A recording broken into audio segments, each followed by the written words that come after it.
Friends, we're only a few minutes into 8 Gifts of Hanukkah before I found myself yelling at the television. Not because this movie was bad, in fact, quite the opposite.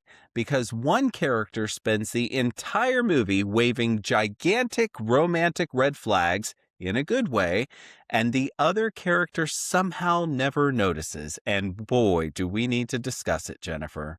We do, Josh, and we're going to get to it all right here on this episode of Do You Watch What I Watch? Sit down and watch, then have a talk with Jennifer and Josh.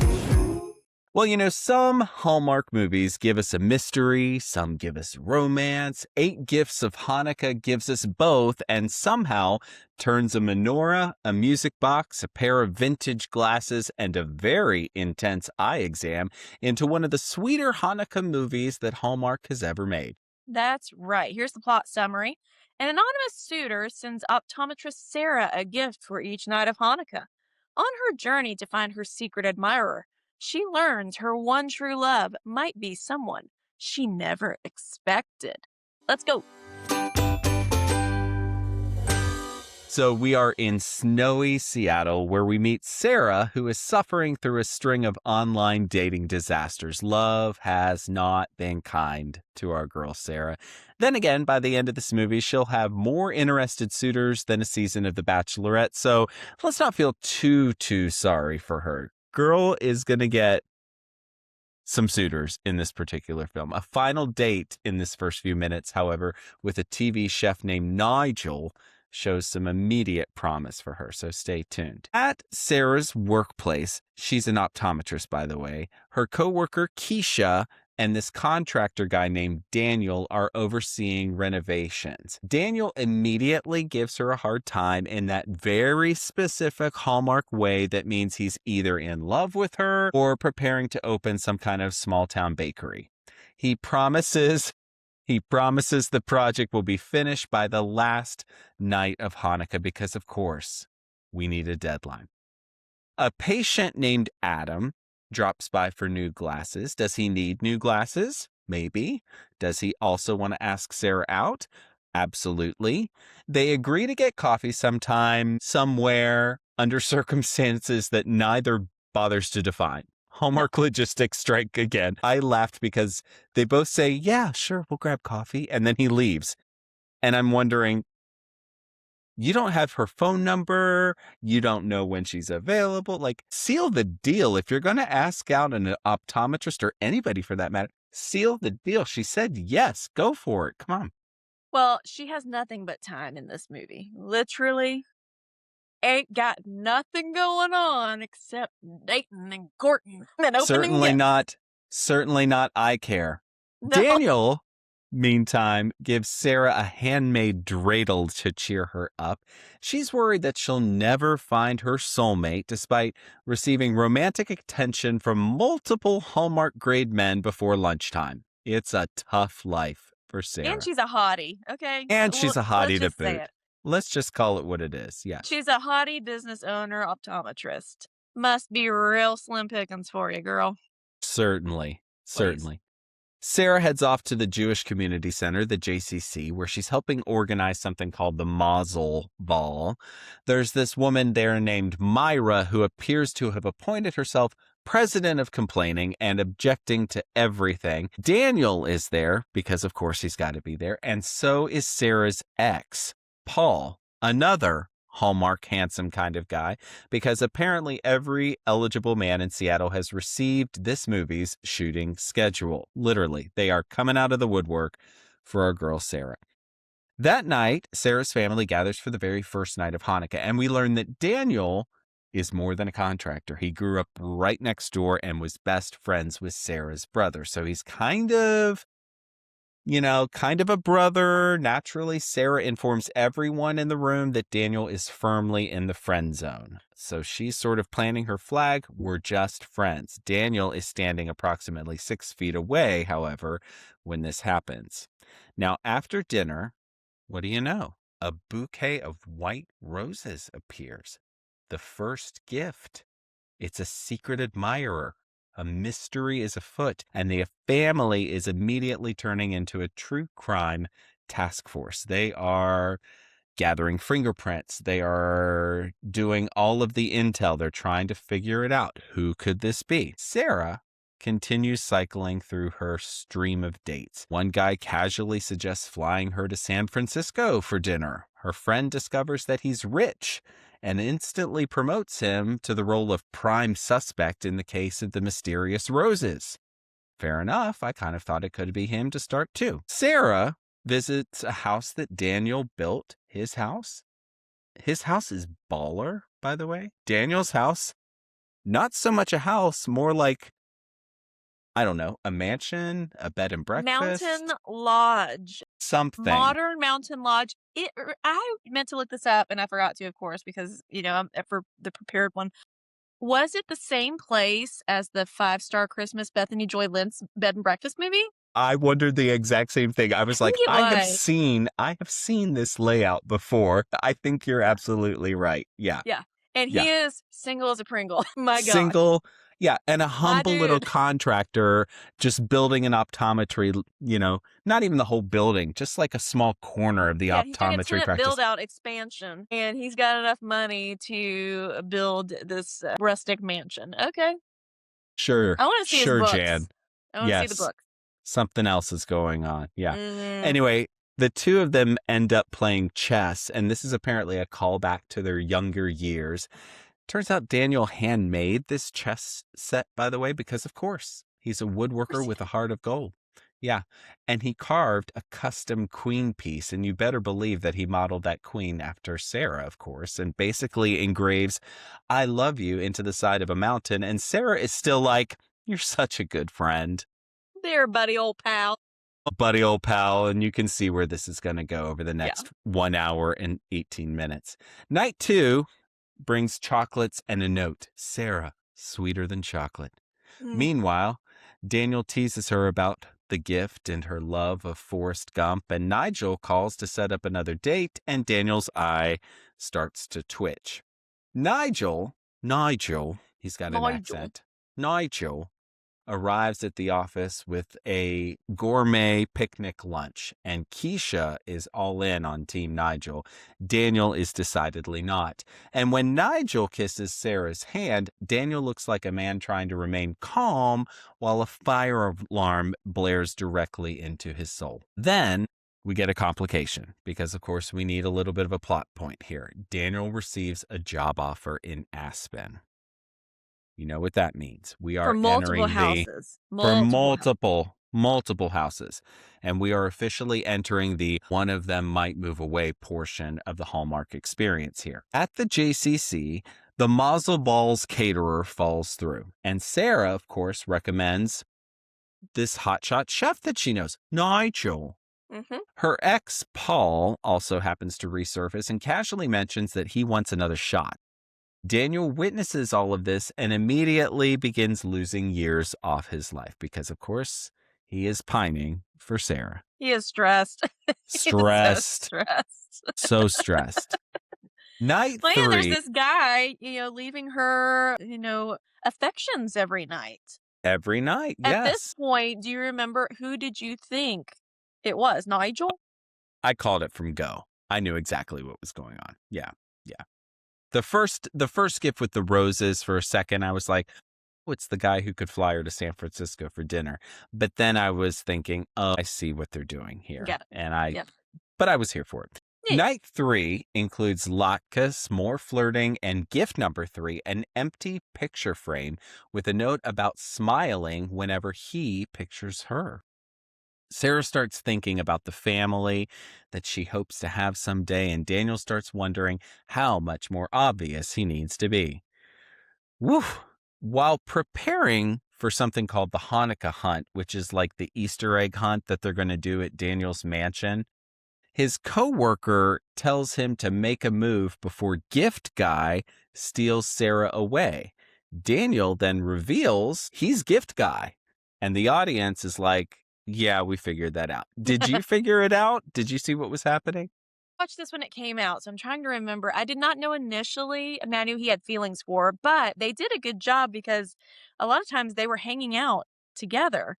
And then she would walk outside on the porch and there this gift would be. So they were kind of Was it red herring it? Is that what it's the term red? It's like a red herring because you thought, well, he couldn't have gotten the gift out there because he was with her the whole time. He had an alibi. Yeah. But yeah, I mean, I caught on pretty quick, I think. Yeah. Yeah. So Jacob, in front of the entire family, and Jacob is Sarah's brother, accidentally reveals that Daniel may soon be moving to Aspen, and Sarah's reaction is immediate. I'd really miss you. And Daniel nearly dies on the spot. Wouldn't miss you enough to date you, though. Yeah, exactly.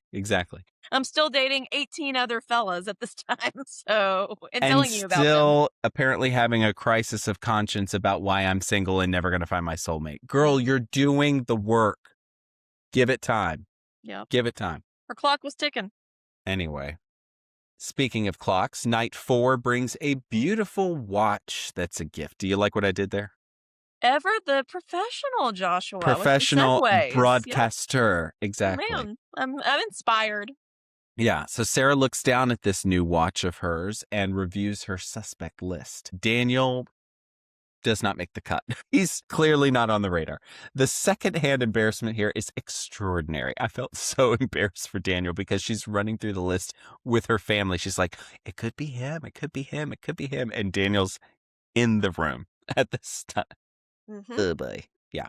Daniel visits Sarah at her house later that night and says, there's something I need to tell you. Finally, I think he's going to just put it out there. Nope. He's just going to tell her about Aspen. And in the wake of this big news about him potentially moving, what do? They dance because she needs to practice her dancing. And this scene is intended to be romantic, but I found this scene, I don't know if you feel the same, it was aggressively breathy to me. Like there was a lot of this like whispering, talking, and breathing at the same time in this scene that was just a bit much for me. It was noticeable. I did not notice that. I'm not saying you're wrong. All I could hear was the loud Howie Day Collide song that they actually paid money to use. Loved that song when it came out. But it was not also, a remake. No, it was the OG licensed song, but it was so loud. The mixing was so loud, but evidently not louder than the breathing for you. No, the breathing was noticeable to me. Yeah, so Daniel later tells his coworker, Sarah's not someone you date. She's the one you end up with. And that's actually a pretty great Hallmark line, I thought. Meanwhile, Daniel's friend convinces him to schedule an eye exam to potentially get a little bit of one-on-one time with Sarah. And what follows may be the most intimate optometry appointment that's ever been filmed. Like, the lighting is soft, the music is soft, the voices are soft, and Daniel gazes into her eyes and says, I see you. And Sarah, taking this literally, says, I don't have a diagnosis for that. When I tell you, I cackled in the living room. Bless. Yeah, it was very intimate. Very intimate. A very intimate optometry appointment. Night 5 brings a menorah as the big gift, and the Hanukkah hunt is here. And Adam, Sarah's ex, rolls up in a Tesla packed to the roof with toys. And Paul, her ex, shows up too. Oh, wait, I'm sorry. Adam was the guy who could fly her to San Francisco. He's the techie who was really rich. Paul is the ex, and there's so many suitors here. Of course, I'm going to get them mixed up. And Nigel's in the mix too. Yeah, the ex wasn't even cute. I'm sorry. No. Come on. Yeah. The way they styled him, it was just, he was a dud, He was we a were dud. never supposed to like him. Yeah. No, you weren't. Yeah. Daniel begins stress testing his blood pressure when all of these guys are showing up to his house. Okay. For all of this. Night 6 is a music box, and the music box plays a very symbolic and meaningful song for Sarah. Night 7 is a pair of vintage glasses that she's been scoping out online that remind her of her grandmother. By this point, Daniel is practically skywriting clues over Seattle, and it's like Sarah has yet to put it all together. That there is one person in her orbit who knows all of these intimate details and these meaningful things. I'm literally thinking, girl, please just put 2 and 2 together. You are an optometrist. Presumably you are smart. Let's go. Come on. Yeah. Yeah, she Sarah, definitely should have caught on by now. She wasn't telling any of the other guys about Bubby's glasses. Come please. on. Yeah. Yes. Sarah finally gives Paul, her ex, one last chance over coffee, and the date lasts about 3 minutes before his behavior reminds her exactly why they broke up. So, this is a bit of progress for Sarah, thankfully.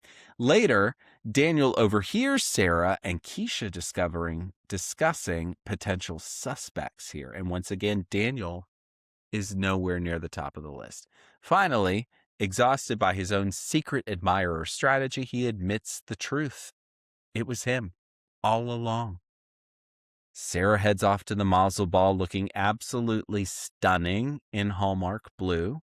Meanwhile, Daniel sits at his piano in his rustic mountain mansion playing sad boys music.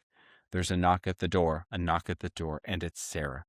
And honestly, this is, I think, one of the movie's strongest scenes because the writing here really seems to land between the two of them. The performances really work for me. This emotional payoff really feels earned, but this is not like the big resolution. This is like them being like, you should have said something all along.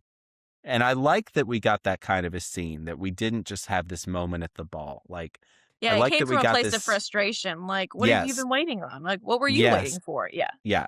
And I think that was a really smart move because it added a little bit more weight that I think we needed. So I really liked that scene. The Mazel Ball looks like a blast. Nigel's food looks fantastic. Sarah gently just toodles over to Nigel and lets him down, says, I have feelings for someone else. Okay. And he's, in typical Hallmark, not the guy fashion, is like, cool, I understand. Yeah. Totally cool with it. Couldn't be Totally cooler. cool. Yep. Same thing happens with Paul. Both men are remarkably understandable about everything, which is helpful because there are only about 4 minutes left in this movie.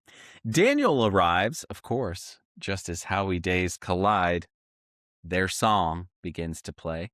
They dance. He gives her the 8th and final gift, her Bubby's promise ring. Loved this particular moment because Bubby, her grandmother, had given him a promise ring to give Sarah someday. Bubby knew it. Bubby knew it Bubby all knew. along. Bubby Well, she knew. did it.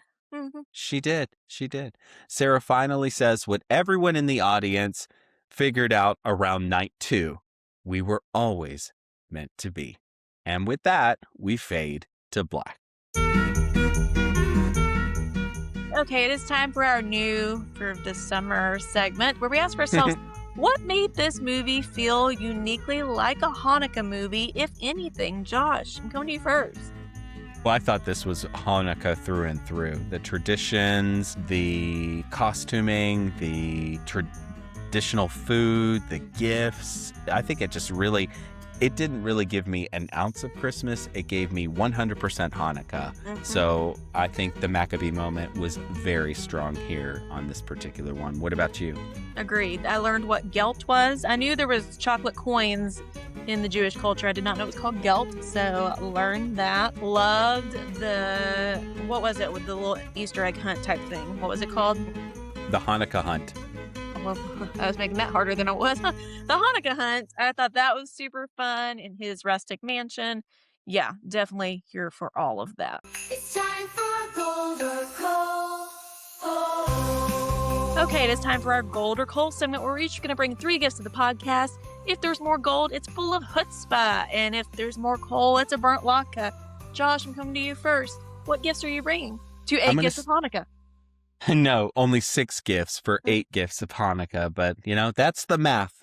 It's our podcast. Deal with it. We do. Anyway, I'm going to start with gold. I liked the romance here. I bought it. I thought that they were cute as a couple. And she was blithely unaware. But part of me wonders if she always knew, but she just couldn't face it. And maybe that's what they were trying to do. But anyway, that's neither here nor there. I thought they were really great as a couple. I liked watching their romance develop. I liked that we got that scene where they were both frustrated that they couldn't just say what they needed to say. I think that was the strongest scene in the movie for me. And through, I liked just watching them fall in love. It was good. Yes, I will give gold. I love Jake Epstein. He's been in this movie. He was in Oi to the World last year on Hallmark. He's been in some others. He always is so warm and funny. but it doesn't feel forced. Like, he's just like, the little bit in the beginning where it was him and her brother, and they're, like, newscasters or sportscasters narrating the dreidel game, like, play-by-play. I thought that was so quippy and funny, so I really enjoyed his performance, and yes, I bought them as a couple as well. Gold. Good. I will continue with more gold. I liked the variety of guys that they put around Mm, Sarah. I didn't find any of them annoying in the way where I was just like, "Oh, what are we doing here?" Like yeah. they were all believable in these sorts of they were pursuing her kind of things, and I thought that it worked. And yeah, they all sort of got yada yada away at the end of the day, but that's okay. I thought that as a storytelling device that worked very much for me. Very good. I will give more gold. When my husband and I were dating, I don't think we were engaged yet. I think we were still dating. He did a 12 gifts of Christmas thing for me. Now I knew it was from him, but he had gifts for me on the daily and it had a little note on the back of, why it was special, why it made him think of me for whatever. And this sort of reminded me of that. So of course I'm going to give personal feels in gold. I will give just a little bit of coal. I would have loved, I know, and this is so minor, but this is just one thing that I wish they would have done with this story. Like, I would have loved to have gotten why now for him. Mm, Why now for this gesture? Like, what was going on in his backstory, in his life, that he felt the need to do this now? He's known her forever, right? But for some reason, it's going to be this grand gesture this time at Hanukkah. I loved it, don't get me wrong, but I wish we would have gotten just a little smidge more backstory. We got that his family situation was complicated, not great, and that he was sort of an adopted kid at Sarah's house with the brother there. But I would have loved to know why he was so invested in this effort this Hanukkah. I wonder if part of it was because she had been dating what's his face, Paul. Could You be. know? Maybe Yeah. she's one of those girls that's just always been in a relationship and now was the time. Why are you questioning it? I'm giving gold because I love this movie. It's one of my favorites. I watch it multiple times, or I have watched it multiple times. What will I give gold for? I don't know yet, but I know I'm giving gold. I enjoyed the entire family ensemble. I liked the brother, I liked the niece, I even liked the friend. I liked everybody. You know, it's Gold. so well written. This movie is really well written, and you really get to like these two characters in different sorts of ways. You know, you see his heart of gold, you see her sort of grappling with wanting to be married and finding a soulmate in the whole nine yards. And I loved it through and Mhm. through. I thought it was really great. So at the end of the day, we had 5 pieces of gold, just one small, measly, tiny little fleck of gold, or fleck But of it's coal, I still should there, say. isn't it? It's still there. Sorry. But I was also thinking in the scope of everything else we've got going on, right? So this movie is full of chutzpah, definitely worth the watch. And I think if we're looking at the leaderboard, Jennifer, does this eclipse Round and Round for you, or does this fall to number 2? That's a tough question. It is tough. I think it has to be number 2. It's definitely better than Double Holiday to me, and it's Hmm. better than Hanukkah on the Rocks to me. So I would put it at number 2. I'm torn because I've been with this movie longer. I've seen it more Mm. times, and I liked it on the first watch immediately, whereas Round and Round I did not like the first time, but then I was completely turned around and a reformed believer. I think as a movie, Round and Round is the better movie of the 2. What do you think? I was going to agree. And I really tried to give this some good thought too, because I think Round and Round and Eight Gifts, you can't go wrong. Both are great.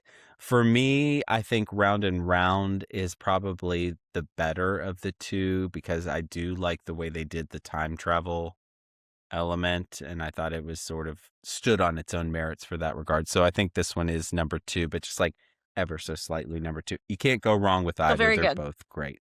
Very good. Yes, And yes. I mean, that's why we're All doing this right. series So, anyways. We usually, traditionally Hallmark puts out one Hanukkah movie a year. Sometimes it's more Christmas than Hanukkah, the Hanukkah. And mhm. usually they're pretty good. So even to say that, Double Holiday is currently last, it was still a fine movie. It's not a bad movie. It's just, maybe not our Yeah. favorites. So yeah. When I told a friend the other day that we were doing these, Hallmark Hanukkah movies in June. And I said, they only usually do one a year and they are always historically among the best of the season. right? Mhm. Because it's just the way it goes. So we'd love to know, friends, if you saw 8 Gifts of Hanukkah, what is your gold or coal verdict when it comes to this movie? Be sure to drop us a comment on our social media platforms or right here on our YouTube video. That's right. Special thanks as always to Nick Schwartz for our theme song. Thank you for being here and listening or watching. So if you want more Hallmark holiday content, just leave us a review on your favorite podcast platform. Hey, we've got one more week to go in our summer series where we are doing Hallmark Hanukkah movies, and this one is going to be Hitched for the holidays, and we will have much to discuss. And until we see you next time, May your days be merry and bright. Bye, y'all.